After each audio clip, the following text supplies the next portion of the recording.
అంటే ప్రజలంతా అమాయకులు, మేమే చాలా తెలివిపరులం అనుకుంటున్నారు. మీ స్పీకర్ గారేమో మరి విచిత్రమైనటువంటి తీర్పు ఇచ్చాడు.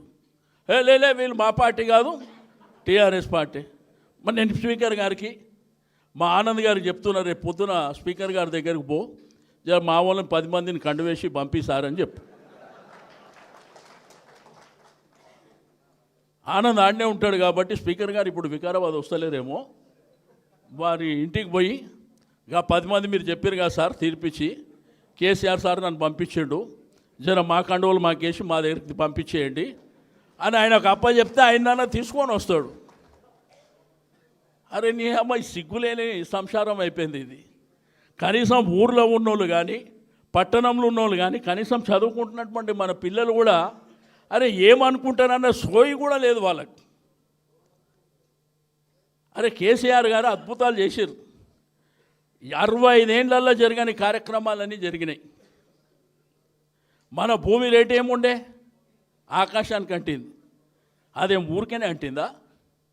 కేసీఆర్ గారు బ్రహ్మాండమైనటువంటి పరిపాలన చేసి బ్రహ్మాండమైనటువంటి అభివృద్ధి జరిగితే మన భూమి విలువ ఒకటేసారి 5 లక్షలు ఉన్నది 50 లక్షలకు పోయింది.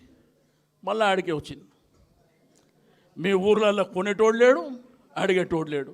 ఆ ఛాయ్ దుకాణం రోడ్ల మీద బంద్ చేసుకుంటారు వాళ్ళు.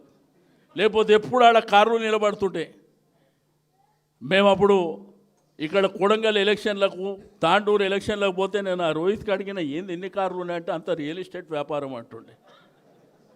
ఇప్పుడు ఏమైపోయా ఇప్పుడు అంటే 2 ఏళ్ళల్లో కేసీఆర్ గారి ప్రభుత్వం పోగానే అయిపోయినట్టేనా? అంటే మీ మీద నమ్మకం లేదు. ఇక నువ్వే చెప్పులు ఎత్తుకోపోతావు అన్నాక ఇంకెవడొస్తాడు?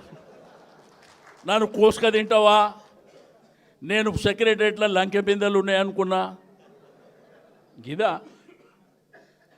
అరే కనీసం సర్పంచ్ గెలిచిన వాళ్ళన్నా ఆ గ్రామంలో మర్యాదగా మాట్లాడతారు. ఒకవేళ పని జరగకపోతే వాళ్ళు చెప్తారు, అన్న ఇవాళ డబ్బులు రాలేదన్నా, నెక్స్ట్ వచ్చే దాంట్లో నీకు ఇస్తా అని చెప్తారు. మీకంటే దరిద్రంగా తయారయ్యారు వాళ్ళు. ఇంత దరిద్రమైనటువంటి ప్రభుత్వాన్ని నేను ఎప్పుడు చూడలే. నేను 6 సార్లు ఎమ్మెల్యే గెలిచిన. ఇటువంటి ప్రభుత్వాన్ని నేను ఎప్పుడు చూడలే. ఇంత దరిద్రమైనటువంటి ప్రభుత్వాన్ని కేసీఆర్ గారు అప్పుడేమో కేసీఆర్ గారు కలవలేదు, బయటికి రాలేదు. కేసీఆర్ గారు కలవవలసిన అవసరం లేదు. కేసీఆర్ గారు తన ఆఫీసులో కూర్చుంటే మన ఇంటికాడ పని జరుగుతుండే. ప్రజలకు ఏం అవసరాలు ఉన్నాయి, ఏమి కావాలి ఆయన ఆలోచన చేస్తుండే. బతుకమ్మ పండుగ వచ్చిందంటే మా ఆడబిడ్డలకు చీరలు ఇవ్వాలి, రంజాన్ వచ్చిందంటే ముస్లిమ్స్కు మరి తోఫా ఇవ్వాలి, క్రిస్మస్ వచ్చిందంటే వాళ్ళకు కూడా కార్యక్రమాలు ఈ విధంగా ఆలోచన చేసాడు. గ్రామాలన్నీ పచ్చగా కనిపించాలి. ఎన్ని చెట్లు పెంచిండు ఆయన? దేశం ఆశ్చర్యపోయింది. ఇప్పుడు ఎవడన్నా చెట్లు పెంచేటోడు ఉండా? చెట్లు పీకేటోడు తప్ప ఉన్నాడా? చెట్లు పెంచేటోడు ఎవడన్నా?